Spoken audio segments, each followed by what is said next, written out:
বিদায়া one নিহায়া কিতাবের ভিতরে আসছে, ঐতিহাসিকবিদ লিখেছেন যে ফিরআউনরে অতিরিক্ত বেয়াদবি করার কারণে সকালবেলা বের করে দিয়েছে, আর হামানরে বের করছে বিকালবেলা।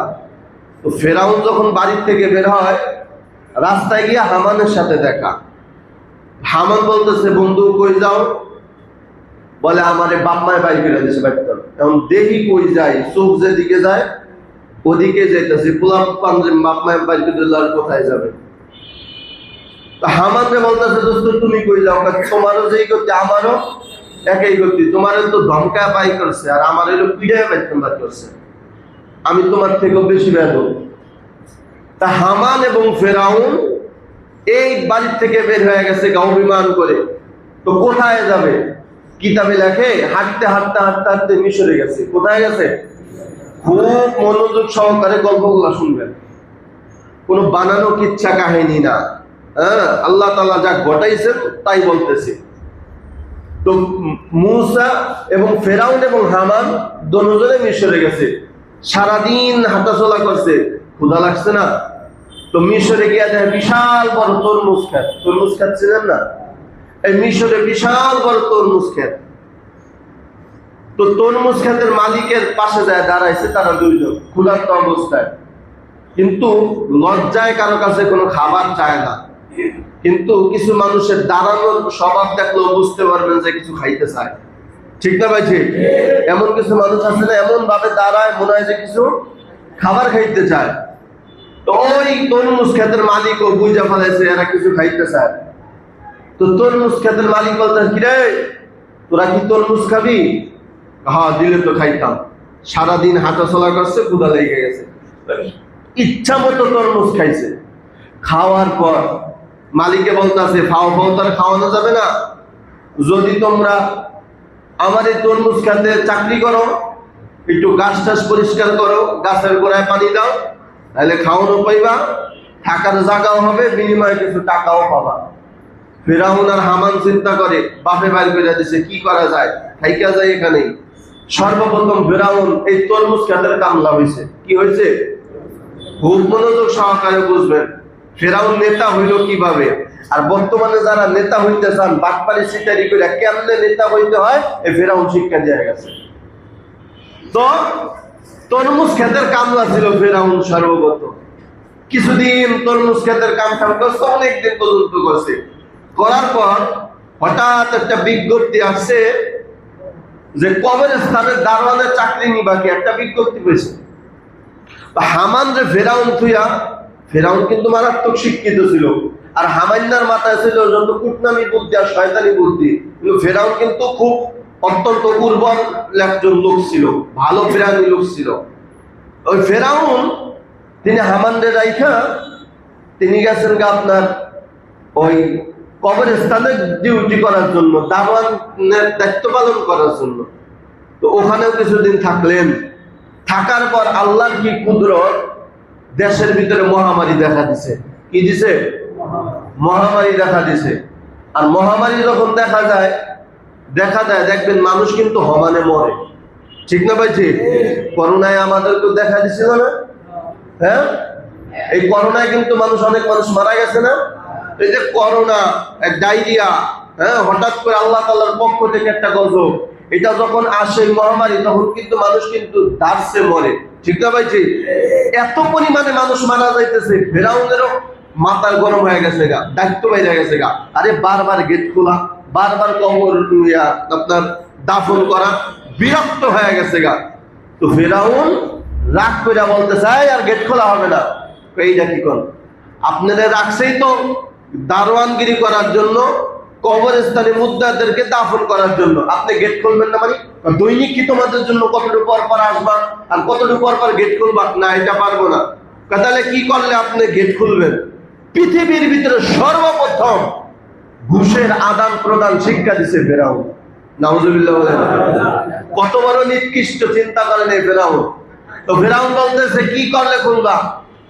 যদি টাকা দাও, 1 টাকা করে লাশের বিনিময়ে স্বর্ণের টাকা, তাইলে খুলবো, আর নয় খুলবো না। এই সর্বপ্রথম ঘুষ নামক অপরাধটা চালু করছে পৃথিবীর ভিতরে সর্বপ্রথম এই ফেরাউন। অতএব যারা সুদ ঘুষের সাথে জড়িত তাদের সাথে ফেরাউনের সাথে একটা সম্পর্ক আছে, ঠিক না ভাই? ঠিক। আর সম্পর্কে যেহেতু আছেই, কিয়ামতের ময়দানে ফেরাউন যেখানে যাবে আপনিও সেখানে যাবেন, কোনো সন্দেহ নেই। কারণ আপনি ফেরাউনের সাথে যাইতে চান নাকি আল্লাহ ওয়ালাদের সাথে যাইতে চান, এটা আপনার ব্যক্তিগত ব্যাপার। বাট বাকি কথা হলো সুদ ঘুষের সাথে সম্পর্ক আছে ফেরাউনের সাথে, আর যারা এই সুদ ঘুষের সাথে জড়িত থাকবে তাদের সম্পর্ক ফেরাউনের সাথে। তো ফেরাউন বলতেছে একটা করে টাকা যদি দাও তাহলে লাশ দাফন করবার না, লাশ দাফন করবো না, যাও। মানুষের বিপদে করে একটা দূর হারামির বাচ্চা যেহেতু একটা টাকা চাইছে দিয়া দিলাম একটা টাকা। এখন ফেরাউন কয় চাকরিটা তো ভালোই, লাশ আসে আর টাকা নেয়। এইভাবে টাকা নিতে নিতে নিতে অনেক টাকার মালিক হয়ে গেছে ফেরাউন। কারণ আপনারা দেখবেন এই যে আজিমপুর কবরস্থানে যারা দারোয়ান থাকে এরা কিন্তু অনেক টাকার মালিক। কারণ এই কোনো বড় লোক মানুষ যখন মারা যায় তাদেরকে যখন দাফন কাফন করে তখন তাদেরকে মোটা অঙ্কের একটা হাদিয়া কিন্তু দেয়। এমন খবর পত্রিকা আছে অনেক দারোয়ান কিন্তু 2-3টা বাড়িও করে ফেলাইছে এই দারোয়ানগিরি করতে যায়, ঠিক না ভাই? ঠিক। এই ফেরাউন অনেক টাকার মালিক হয়ে গেছে। তো টাকার যখন মালিক হয়ে গেছে ফেরাউনের মাথা তো মারাত্মক, চিন্তা করে এত টাকা আমি কি করবো। হাঁটতে হাঁটতে হাঁটতে একদিন বাদশার দরবারে গেছে ফেরাউন।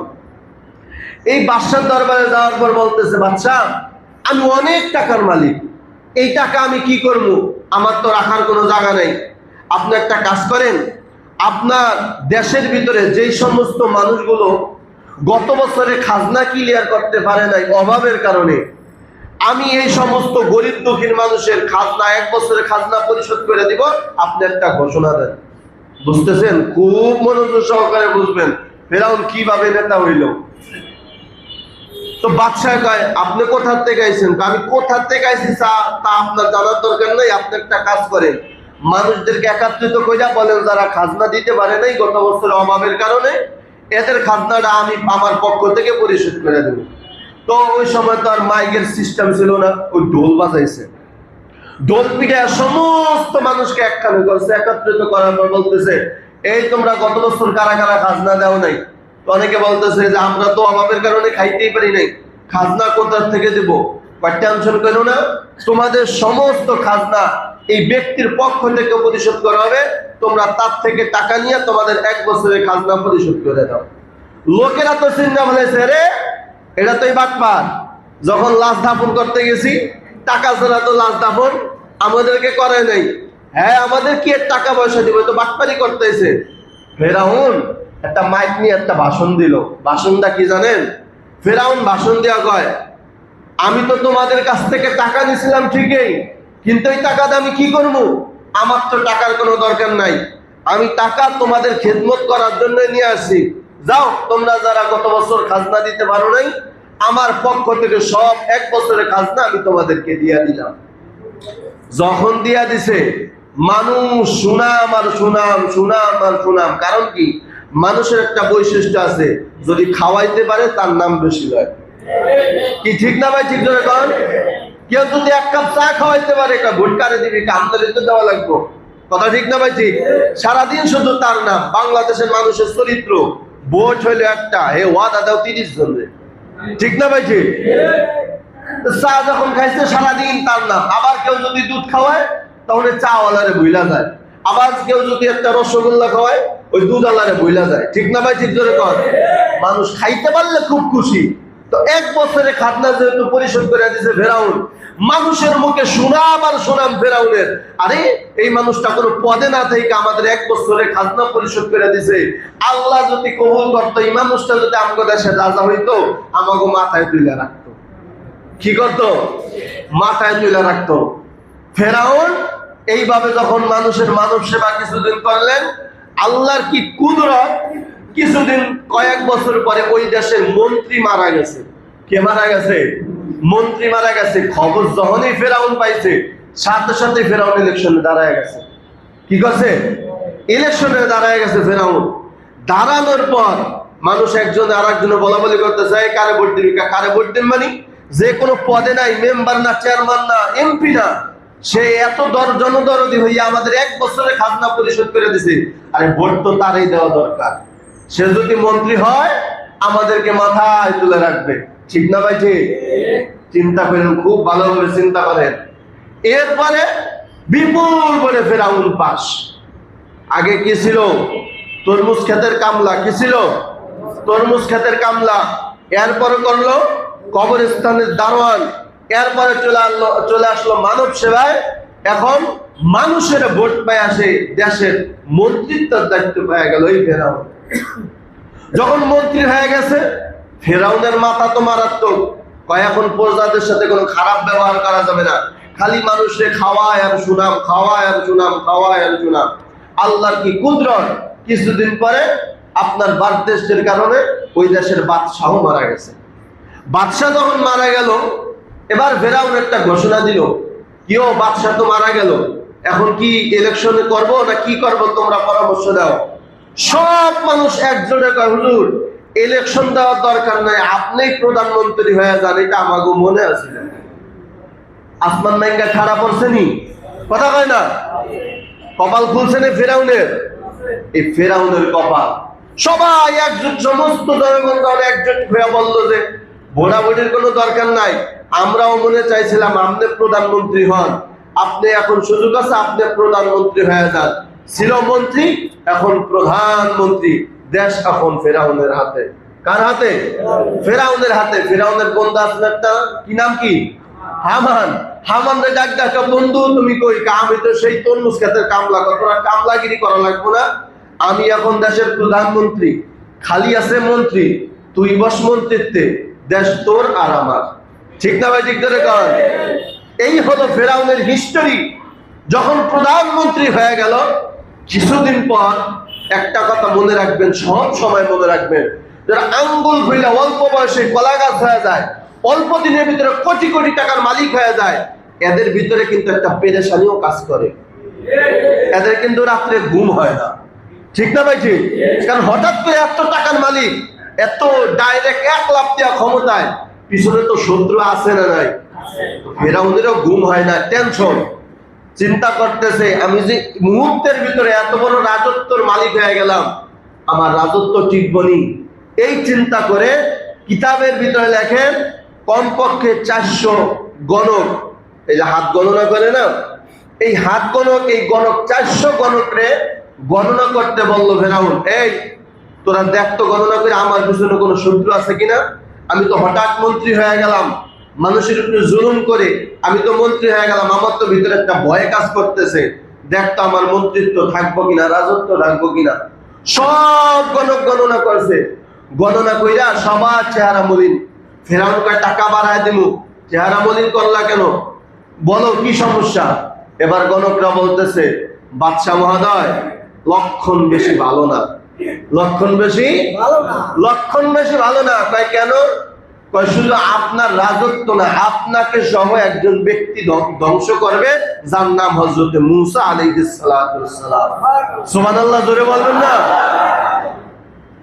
ফেরাউন কয় কতদিন পরে আসবে? এই 2-1 দিনের ভিতরেই আসবে।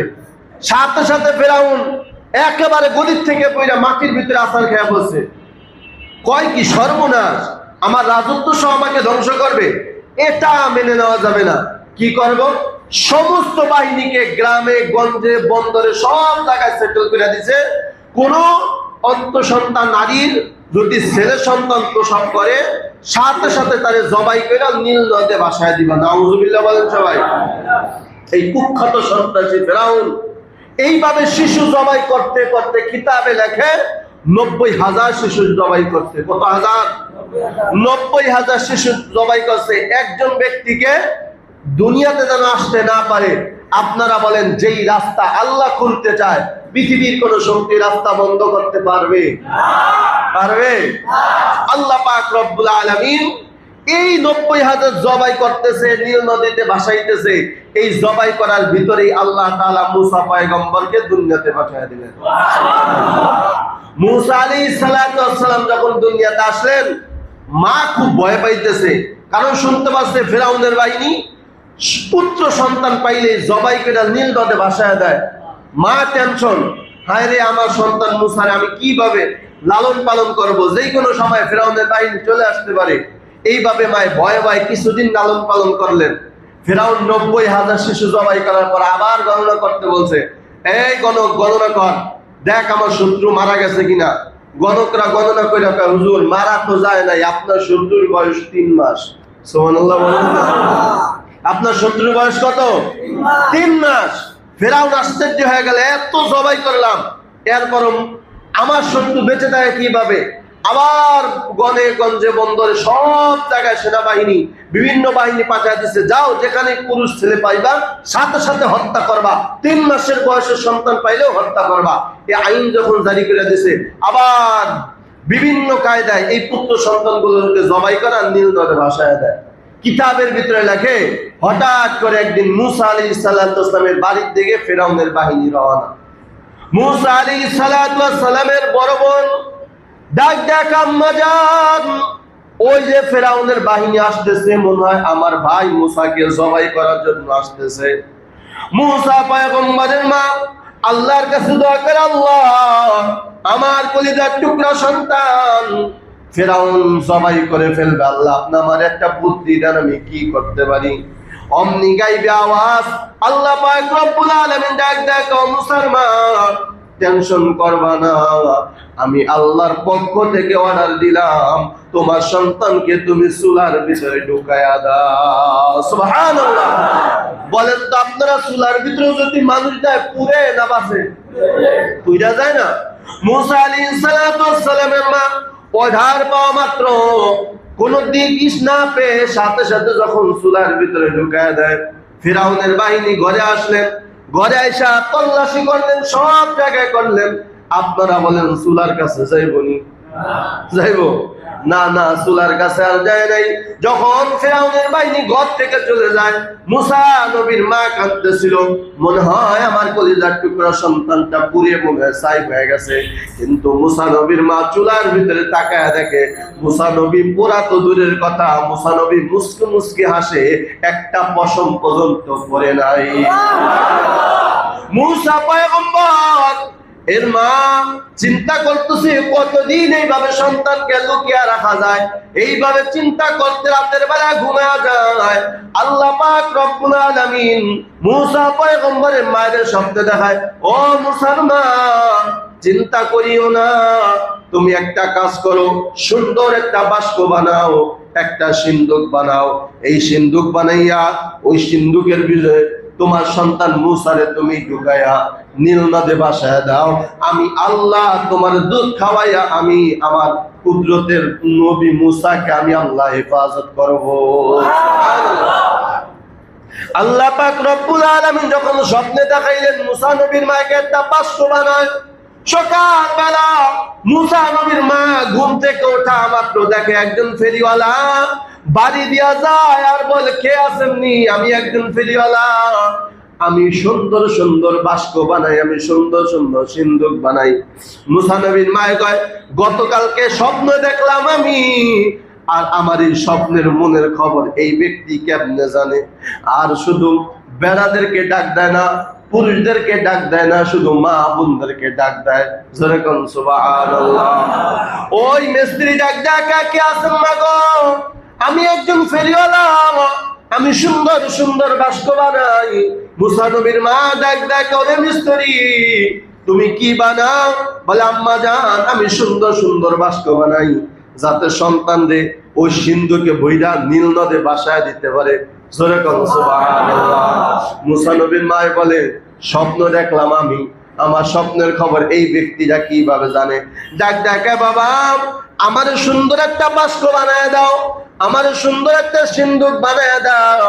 মুসা নবীর মা যখন বললেন, ওই মিস্ত্রি ডাক ডাক, আম্মা জান আমি বহু দূর থেকে এসেছি, আপনি আমার জন্য এক গ্লাস ঠান্ডা পানি আনেন। কিতাবের ভিতরে লেখে, যখন মুসা নবীর মা ঠান্ডা পানি আনার জন্য গেছে, পানিটা আনা মাত্র তাকায় দেখে মুসা নবীর মার সামনে একটা কমপ্লিট বাস্ক বানায়া ফেলাইছে। সুবহানাল্লাহ। মুসা নবীর মা আশ্চর্য হয়ে গেল, বাবা তুমি এত তাড়াতাড়ি কিভাবে এত সুন্দর এত বড় একটা সিন্দুক বানাইলা, বাস্ক বানাইলা? ওই মিস্ত্রি ডাক ডাকা, মা গো আমি বড় স্মার্ট, আমার ব্যাগের ভিতরে সব যন্ত্র আছে, আমি খুব ভালো মিস্ত্রি, মা মুহূর্তের ভিতরে বানায় ফেলাই। মুসা নবীর মা ডাক ডাকে, বাবা বলো তোমার মজুরি কত? এই কথা বলার পর মিস্ত্রি শুধু হাঁটতেছে, পিছনের দিকে তাকায় না। মুসা নবীর মা ডাক ডাকে, মিস্ত্রি বিপদের সময় আমার উপকার করলি, বল তোর হাদিয়া কত? মিস্ত্রি এক ডাকা, মাগো আমি কাজ করলে আমি কোন দিন মজুরি নেই না, টাকা পয়সা নেই না। সুবহানাল্লাহ। মুসা নবীর মা ডাক ডাকা, বাবা যদি টাকা পয়সা না নাও, আসো তোমারে আমি নিজের হাতে একটা লেবু দিয়ে শরবত বানায় দেই, তুমি শরবতটা খায়া তোমার দিনটা ঠান্ডা করো। মুসা নবীর মা ওই মিস্ত্রির পিছনে শুধু দৌড়ায়। কিতাবের ভিতরে লেখে কিছু দূর যাওয়ার পর মিস্ত্রি ডাক ডাকা, মাগো আপনি আমার পিছনে দৌড়াইন না, কারণ আমি দুনিয়ার কোন মিস্ত্রি না, মা আমি হইলাম আল্লাহ তাআলার পক্ষ থেকে, আমি হইলাম আল্লাহ তাআলার পক্ষ থেকে মিস্ত্রি, আমার নাম হলো হযরত জিবরাইল। আর জোরে বলেন সুবহানাল্লাহ। আমি হলাম জিবরাইল, আমি দুনিয়ার কোন মিস্ত্রি না রে মা। আল্লাহ পাক রব্বুল আলামিনের ফেরেশতা জিবরাইল যখন পরিচয় দিলেন, ডাক ডাকা, মাগো স্বপ্নে যে জিনিসটা দেখছেন আপনি বাস্তবায়ন করেন।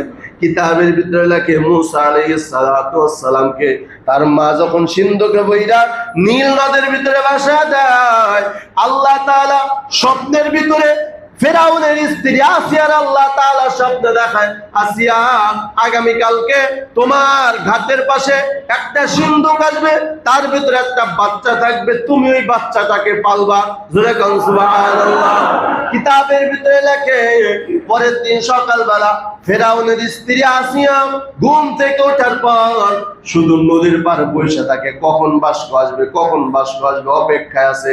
আপনারা বলেন ফেরাউনের স্ত্রী আসিয়া ইমানদার না বেঈমান? ইমানদার না? কেমন ইমানদার? পাক্কা ইমানদার, ঠিক না ভাই? ঠিক করে কর। আসিয়া অপেক্ষা আছে, ফেরাউন এসে দেখে কিরে সকালবেলা থেকে এখানে বসে আছে। ডাক ডাকে, আসিয়া তোর কি হইলো? অসুস্থ নাকি? আমি সব সময় এসে দেখি তুমি এই নদীর পাড়ে বসে আছো, কারণটা কি? আসিয়াকে আমার মনটা ভালো না, তুমি চলে যাও। বারবার আসছে, বারবার ফেরাউনরে তাড়ায় দিছে। তৃতীয়বার আবার ফেরাউন ডাক ডাকে, কিরে আসিয়া তোরে কি ভূতে পাইছেনি? সব সময় এই যে নদীর পাশে বসে থাকো, কারণটা কি? কথাটা বলতে বলতে আসিয়া তাকায় দেখে একটা সিন্দুর ভাসতে ভাসতে তার ঘাটের কিনারে পৌঁছায় গেছে। সুবহানাল্লাহ। কিতাবের ভিতরে লেখে সিন্দুকটা দেখা মাত্র অমনি লাফদা পানির ভিতরে নেমে গেছে হযরত আসিয়া। সুবহানাল্লাহ। যখন সিন্দুকটা খুললেন, সিন্দুকটা খোলার পর দেখে একেবারে আপনার বাক্সের ভিতরে চন্দ্রের মতো ঝলক মারতেছে, লাইট জ্বলতেছে। জোরে কোন সুবহানাল্লাহ। জান্নাতি চেহারা। কারণ কিতাবের ভিতরে লেখে যেই জামানায়, যেই সময়, যেই নবীকে আল্লাহ তাআলা দুনিয়াতে পাঠান, ওই জামানায় ওই নবীর থেকে সুন্দর আর কোনো মানুষ আল্লাহ সৃষ্টি করেন না। সুবহানাল্লাহ। আর এমনিই তো সিন্দুক তো দুনিয়ার কোনো সিন্দুক না, এটা তো জান্নাতি সিন্দুক, দেখতেও যেমন। আর মুসা নবীও তো একজন নবী, ঠিক না ভাই? ঠিক করে কর। দেখা মাত্র আসিয়া কোলের ভিতরে নিয়ে চুমা দেওয়া শুরু করছে। ফিরাউন ডাক ডাকে, কিরে আসিয়া এই সিন্দুক তুই পাইলি কই? আর এইটা যে এখানে আসবো তুই কিভাবে জানলি? আর এইটা তোর যে বাচ্চা সেটা কিভাবে জানলি? আসিয়াকে রাস্তা দাও, তাড়াতাড়ি রাস্তা দাও। ফিরাউন দাঁড়া দাঁড়া দাঁড়া, আমার মনে হয় এইটাই মুসা। আমার কি মনে হয়? আমার মনে হয় এইটাই মুসা। তাড়াতাড়ি তরবারি দে, এক্ষুনি জবাই করে নীল নদে ভাসায় দিন। আসিয়া ডাক দেখে ব্যাককলের ব্যাককল, মাথা মোড়ার মাথা মোড়া। আরে এইটা মুসা হয় কিভাবে? কত হাজার পুত্র তুমি জবাই করছো, কোন সময় মুসা শেষ? ঠিক না ভাই? ঠিক করে কন। কারণ একটা কথা মনে রাখবেন, বড় লোক যারা হয় এরা কিন্তু বোর কাছে খুব দুর্বল। এটা কি জানেন আপনারা? যারা বড় লোক তারা কিন্তু বোর কাছে মারাত্মক দুর্বল। ঠিক না ভাই? ঠিক করে কন। কিন্তু একটা রিকশাওয়ালার কাছে বউ কিন্তু খুব কঠিন, একবারের বেলায় দুইবার আর বলা লাগে না। ঠিক না ভাই? ঠিক। কিন্তু বড় লোকরে জারি দেওয়া বউরা উঠায় আর বসায়। আসিয়াও ফেরাউন আসিয়ার কাছে দুর্বল। যখন দুইটা ঠাড়ায় ধমক দিছে আর দাঁড়ায় নাই। ডাক দেখা, শোনো একটা কথা বলি, তোমার বন্ধু হামান তুমি যখন মারা যাইবা তখন এই হামান আমাদেরকে রাজত্বকে লাথি মাইরা তাড়ায় দিবে। তোমার তো কোনো পুত্র সন্তান নাই, তোমার তো কোনো বংশধর নাই। এই ছেলেকে যদি আমরা ছেলে হিসাবে লালন পালন করি, তাইলে আমাদের রাজত্ব ঠিক থাকবে, তোমার বন্ধু আর আমাদেরকে লাথি মাইলা তাড়ায় দিতে পারবে না। ঠিক না ভাই? ঠিক ধরে কর। আসিয়া যখন এই বুদ্ধি দিছে, কথা তো ঠিক, কথা ঠিক হইলে একটা কাজ করো, ঘোষণা দাও যে আসিয়ার ঘরে পোলা হয়েছে। সুবহানাল্লাহ ধরে কর। কি রে আসিয়া, এইটা কিভাবে? কেমনে হয়েছে? চা দানা দরকার নাই, তুমি খালি ঘোষণা দাও আসিয়ার ঘরে কি হয়েছে? পোলা হয়েছে, ছেলে হয়েছে। হামান রে ডাক ডাকা, হামান একটা কাজ কর। কি কয়? ঘোষণা দে, ঘোষণা দে। কি ঘোষণা দেবো? আরে ঘোষণা দে যে আসিয়ার ঘরে পোলা হয়েছে। কয় দোস্ত কেমনে? কেমনে হয়েছে আমিও জানি না। আসিয়া যখন এই ঘোষণা দিতে বলছে, একেবারে ঢোল পিটায়া পুরা রাজ্যের ভিতরে ঘোষণা করে দিছে ফেরাউনের ঘরে কি হয়েছে? পোলা হয়েছে। আর আশেপাশ থেকে যত গরিব অসহায় মানুষ সব বাদশার বাড়ি লাইন ধরছে।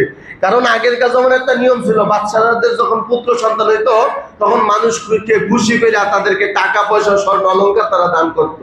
তো সব গরিব যখন বাদশার বাড়ি লাইন ধরছে, তো আসিয়া এক একজন কেউ টাকা দিতেছে, কেউ খাবার দিতেছে, কেউ স্বর্ণ দিতেছে।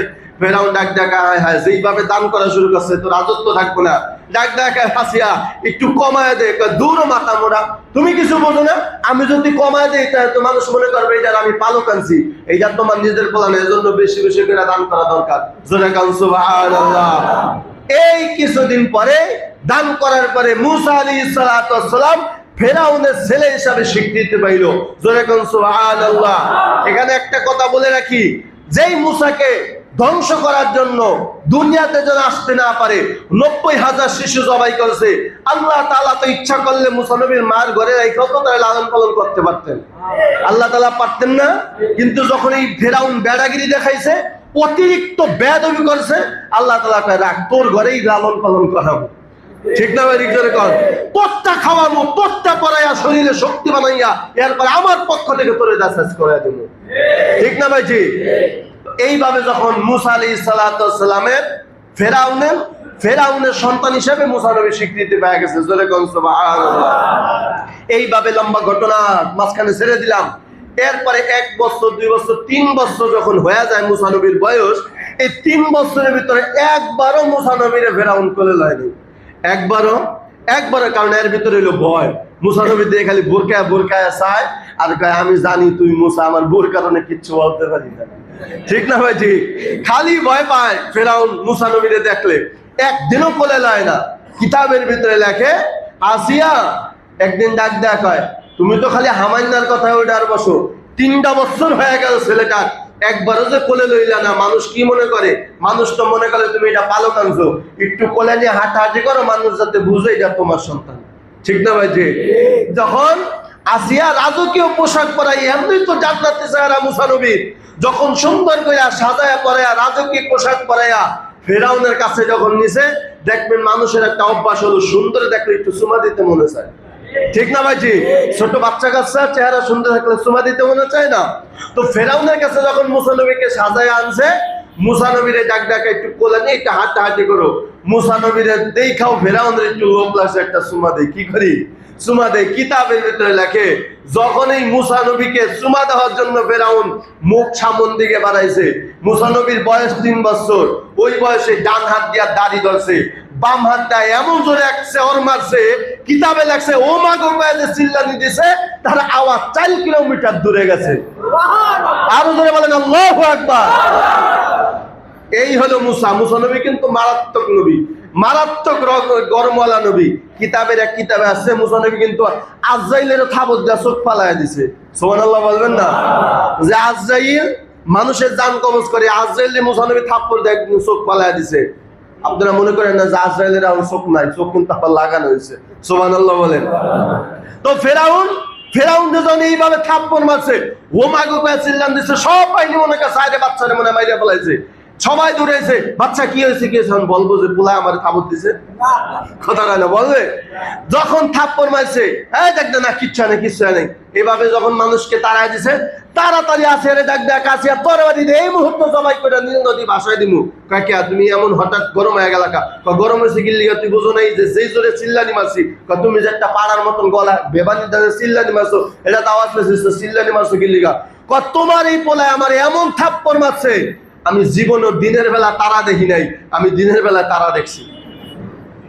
মুসা নবী এমন জোরে থাপ্পড় মারছে, এই দিনের বেলায় তারা দেখছে ফেরাউন, এরপরে আসে দূর পোলাপান একটু কোলে নিলে একটু খামচি দেয়, থাপ্পড় দেয়। আর এইটা তো পোলাপানের অভ্যাস, ঠিক না ভাই? ঠিক ধরে কর, দূরে দরকার নাই তোমার এই সন্তানদের মারার। যখন আসিয়া আলাইহিস সালাতু ওয়াস সালাম যখন মুসা নবীরে নিয়ে গেছে গা, এই ফিরাউনের ভিতর যে একটা যন্ত্র শুরু হয়েছে, এটা কি থামবো? কথা বলেন, থামবো? মুসা নবী আলাইহিস সালাতু ওয়াস সালামের বয়স এইভাবে চলতে চলতে চলতে চলতে 29 বছর হয়ে গেছে। জোরে কোন সুবহানাল্লাহ। আল্লাহ তাআলা বলেন বেশি বেড়াগিরি দেখাইছো, এই কারণে তোর ঘরে রাইখাই তোর শত্রুর আমি লালন পালন করছি। জোরে কোন সুবহানাল্লাহ। এজন্য ক্ষমতা পায়া অপব্যবহার করা যাবে না, মানুষের উপরে জুলুম করা যাবে না। আল্লাহ তাআলা যেই কোনো সময় কিন্তু ব্রেক মেরা দিতে পারে, ঠিক না ভাই? ঠিক। এই ফেরাউনের ঘরে মুসা নবী আলাইহিস সালাতু ওয়াস সালামের 30 বছর হয়ে গেছে গা, কিন্তু ফেরাউনের ছোটকালে ওই থাপ্পড় খাওয়ার ঘটনা আর বলতে পারে না, শুধু জল্পনার কল্পনা। কোন ইস্যু পায় না যে মুসারে ধরবে, কোন ইস্যু পায় না। কিতাবে লেখা একটা ইস্যু পাইছে, ওই আপনার কিপ্তি বাহিনী আসছে মুসা নবীর কাছে, ফেরাউনের কাছে বিচার দেয়। ফেরাউন সঠিক বিচার করে না, তো মুসা নবীর বয়স যখন 29 বছর, ওই সময় মুসা নবীর কাছে বিচার নিয়েছে, এরা খালি আমাদেরকে মারে। কে মারে? ওই ব্যক্তি মারে, নিয়ে আসো। কিতাবের ভিতরে লেখে মুসা নবী রাগ হয়ে একটা ঘুষি মারছে, একটা ঘুষিতে 18টা টুকরা হয়ে গেছে। সুবহানাল্লাহ। বাড়িতে গিয়া বললেন কয় টুকরা? 18টা টুকরা হয়ে গেছে। এই মুসা নবী মার্ডার কেসের আসামি হয়ে যায়। মুসা নবীকে ফিরাউন কয়, ছোট বয়সে বলছিলাম যে এটা মুসা বিশ্বাস করো নাই, এখন তো বিশ্বাস করলি। এক ঘুষিতে কয় টুকরা? 18 টুকরা। আল্লাহ পাক লম্বা ঘটনা, আল্লাহ তাআলা মুসা আলাইহিস সালাতু ওয়াস সালামকে ওখান থেকে আল্লাহ তাআলা মাদায়েন শহরে পাঠিয়ে দিলেন। সেখানে গেলেন, শুআয়ব আলাইহিস সালাতু ওয়াস সালামের মেয়েকে বিবাহ করলেন। মেয়েকে বিবাহ করার পর নবুয়ত পাইলেন। নবুয়ত পাওয়ার পর এই ফিরাউনের কাছে মুসা আলাইহিস সালাম কালেমার দাওয়াত নিয়ে আসলেন। সুবহানাল্লাহ বলেন। ফেরাউন ডাক দেখায়, মুসা আমার ঘরে খালি, আমারটা খালি, আমারটা পড়লি, আমার সাথে এখন তুই নেমখারামি শুরু করলি। আল্লাহ তাআলার পয়গম্বর মুসা বললেন, এটাই আল্লাহ তাআলার কুদরত। সুবহানাল্লাহ বলেন। তুমি আমাকে ধ্বংস করার জন্য 90,000 জবাই করছো, কিন্তু মুসলমান হিসাবে একটা ইয়াকিন রাখতে হবে, যাকে আল্লাহ রাখে আল্লাহ। আল্লাহ যদি কাউকে রাখতে চায়, হাজার হাজার বিপদ থেকেও তার আল্লাহ রক্ষা করতে পারে কি পারে না? আর আল্লাহ যদি কাউকে বাঁচাইতে না চায়, একটা ল্যাংড়া মশার কারণে তার মৃত্যু হয়ে যায়, ঠিক না ভাই? ঠিক। তো ফিরাউনের কাছে যখন কালেমার দাওয়াত নিয়ে আসলো, ফিরাউন ডাক দেখে, আমারটা খায়, আমারটা পইরা আমার ঘরে থাইকা এখন তুই আমার ধর্মের বিরুদ্ধে কথা কও, আমি খোদা তাও মানো না। মুসা আলাইহিস সালাতু ওয়াস সালামকে যখন মুসা আলাইহিস সালাম তাদেরকে কালেমার দাওয়াত দিলেন, ফেরাউন ডাক দেখায়, তোমাকে তো মানবই না, তোমার ওই সময় পাই নাই, অতএব এখন আর তোমাকে ছাড় দেওয়া হবে না। কি করা যায়? বিভিন্ন কায়দায় যে তোমার আল্লাহ যে একমাত্র তোমার আল্লাহ, এটা আমারে প্রমাণ দিতে হবে। কিভাবে প্রমাণ দিতে হবে? মুসা আলাইহিস সালাতু ওয়াস সালামকে আল্লাহ তাআলা যে মুজিজা দান করলেন, লাঠি সাপ হয়ে যায়। এইভাবে বিভিন্ন কায়দায় মুসা আলাইহিস সালাতু ওয়াস সালামকে আর পরাজিত করতে পারে না। মুসা আলাইহিস সালাম প্রত্যেকটা পরীক্ষায় ফেরাউনের সামনে বিজয় লাভ করে। শেষ পর্যন্ত ফেরাউনের একটাই কাজ, বেঈমানদের একটা কাজ, যখন তর্কে না পারে তখনই আক্রমণ করে, ঠিক না ভাই? ঠিক জোরে কর। যখন আপনারা আমার সাথে মুসলমানের সাথে তর্কে না পারে তখনই আক্রমণ করে, ঠিক না ভাই? ঠিক। এই ফেরাউন ডাক দেখায়, এই মুসা যদি এই দেশে থাকে আমার অবস্থা খারাপ হয়ে যাবে। কি করা যায়? মুসা আলাইহিস সালাতু ওয়াস সালামকে দাওয়া করা দরকার। কিভাবে দাওয়া করবে? কিতাবের ভিতরে লেখে, মুসা আলাইহিস সালাতু ওয়াস সালামকে আল্লাহ পাক রব্বুল আলামিন ওহী প্রেরণ করে বললেন, ও মুসা, আজকে রাতের বেলায় তোমার সাথে যারা তোমার কথা ঈমান আনছে, তোমার কালেমার উপর ঈমান আনছে, আমি আল্লাহর উপর ঈমান আনছে, তুমি মুসা নবীর উপর ঈমান আনছে, এদেরকে নিয়ে তুমি আবার নীল নদী পার হইয়া তুমি আবার মাদায়েন শহরে চলে যাও। কিতাবের ভিতরে লেখে, আল্লাহ পাক রব্বুল আলামিন এই দিক দিয়ে মুসা আলাইহিস সালাতু ওয়াস সালামের বাহিনী নিয়ে যখন মুসা আলাইহিস সালাতু ওয়াস সালাম রওনা করলেন, আর ওদিক দিয়ে আল্লাহ তাআলা ফেরাউনের বাহিনীর কানের মধ্যে ঘুম পাড়ায় দিলেন। জোরে কোন সুবহানাল্লাহ। কোথায় ঘুম পাড়াইছেন? কানে ঘুম পাড়াইছেন। আমরা তো অনেকে মনে করি যে মানুষের চোখে ঘুম, মানুষের ঘুম কিন্তু চোখে না, মানুষের ঘুম কোথায়? কানে। কারণ যতক্ষণ পর্যন্ত কান বন্ধ না ততক্ষণ পর্যন্ত কিন্তু ঘুম আসে না, ঠিক না ভাই? ঠিক। আপনি চক্ষু শুধু বন্ধ করে রেখেন তো ঘুম আসেনি, ঘুম কিন্তু আসবে না। যতক্ষণ পর্যন্ত আপনার কান বন্ধ না হবে ততক্ষণ পর্যন্ত ঘুম আসে না, ঠিক না ভাই? ঠিক জোরে কর। আল্লাহ পাক রব্বুল আলামিন ফেরাউনের ভাইদেরকে কানের ভিতরে ঘুম পাড়ায় দিলেন। আর তারা সকালবেলা উঠতে পারে না। হঠাৎ যখন সূর্য তারা হয়ে গেছে, রৌদ্র প্রখরের তাপের কারণে ফেরাউনের ঘুম ভাঙছে, বাহিনীর ঘুম ভাঙছে। বাহিনীর ঘুম ভাঙে দেখে মুসা আলাইহিস সালাতু ওয়াস সালাম রওনা কইরা তার বাহিনী নিয়া, তার মুমিন বান্দাদেরকে নিয়া ওই রওনা করছে। সাথে সাথে ফেরাউন ডাক দেখে মুসা নবীকে আটকাতে হবে। কি করা যায়? কিতাবের ভিতরে লেখে মুসা আলাইহিস সালাতু ওয়াস সালামের পিছনে ধাওয়া করলো ফেরাউন। এমন সময় মুসা পয়গম্বর নীল নদীর সামনে যখন আসলেন, আইসা দেখতেছে বিশাল বড় নদী। এরপরে শুধু নদী না, নদীর ভিতরে পানি উত্তল ঢেউতে উত্তল তরঙ্গ শুরু হয়ে গেছে। এবার দেখে মুসা, আল্লাহ তাআলা মনে হয় হয়তো নীল নদীর ভিতরে আমাদেরকে মারবে, অন্যথায় মনে হয় ফিরআউনের হাতে আমরা গ্রেফতার হব। কি করা যায়? তুমি আল্লাহর কাছে একটু সাহায্য চাও।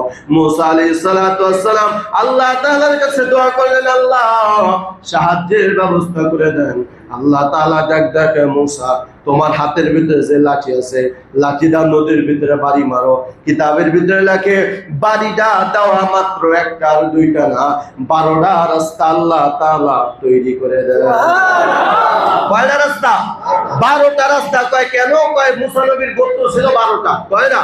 12টা যাতে ভিড়াভিড়ি চাপাচাপি না হয়, সবাই যেন শান্তভাবে নীল নদী পার হয়ে যায়। কিতাবের ভিতরে লেখে মুসা আলাইহিস সালাতু ওয়াস সালাম তার বাহিনী নিয়ে যখন নীল নদ পার হয়ে যায়, আল্লাহর কুদরতের রাস্তা হয়ে যায়, মাঝখান দিয়া পানি ভাগ হয়ে যায়।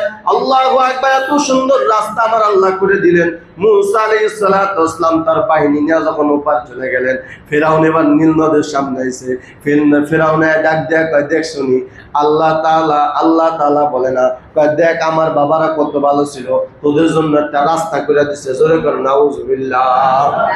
আমার বাপ-দাদারা কত বড় ক্ষমতাধর ছিল, তাকায় দেখ। আর আমি কত বড় ক্ষমতাধর। আমি নীল নদের সামনে আসা মাত্র রাস্তা হয়ে গেছে। নাউজুবিল্লাহ বলেন সবাই। এটা কি ফিরআউনের ক্ষমতা না কার ক্ষমতা? আল্লাহর ক্ষমতা। আল্লাহ পাক রব্বুল আলামিন বলেন, কিতাবের ভিতরে লেখে মুসা আলাইহিস সালাতু ওয়াস সালাম যখন ওপার চলে গেলেন, ফেরাউন সুন্দর রোড পাওয়া মাত্র, রাস্তা পাওয়া মাত্র যখন নীল নদের ভিতরে তার সেনাবাহিনী নিয়ে নামলেন। কিতাবের ভিতরে লেখে ফাল্লাউমা নুনাজ্জিকা বিবাদানিকা লিতাকুনা লিমান খালফাকা আয়া। কিতাবের ভিতরে লেখে যখন ফেরাউন একেবারে নীল নদের মাঝ বরাবর গেছে, আল্লাহ তাআলা বলেন কুন ফায়াকুন, পানি আগের মতন হয়ে যা। কিতাবের ভিতরে লেখে বলা মাত্র আবার নীল নদী আগের মতন হয়ে গেছে। এবার উত্তল ঢেউয়ের ভিতরে মুসা নবীর বাহিনী, ফেরাউনের বাহিনী সব মারা গেছে। শেষ মাস আছে, একমাত্র বেঁচে আছে কি? ফেরাউন। কে আছে? ফেরাউন।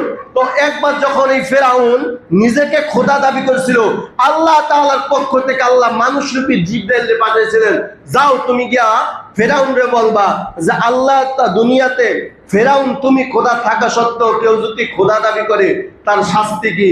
তখন ফেরাউন বলছিল তার শাস্তি হলো তার নীল নদীর মধ্যে চুবায়া মারতে হবে। কি করতে হবে? নীল নদীর ভিতরে চুবায়া মারতে হবে। জিবরাইলকে বললে তো হবে না, আপনি এটা কাগজে লিখে দেন। যখন কাগজে লিখে দিছে যে আল্লাহ থাকা সত্ত্বেও কেউ যদি আবার আরেকজন আল্লাহ দাবি করে, তাহলে নীল নদীর ভিতরে কি করতে হবে? চুবায়া মারতে হবে। এবার ফেরাউন আপনার ওই উত্তম ঢেউয়ের ভিতরে পানি খায় আর নিচে যায় আর উড়ে, নিচে যায় আর উড়ে। কিতাবের ভিতরে লেখে পানি খাইতে খাইতে পেট গেছে পোটকা মাছের সাইজ হয়ে। কি হয়ে গেছে গা?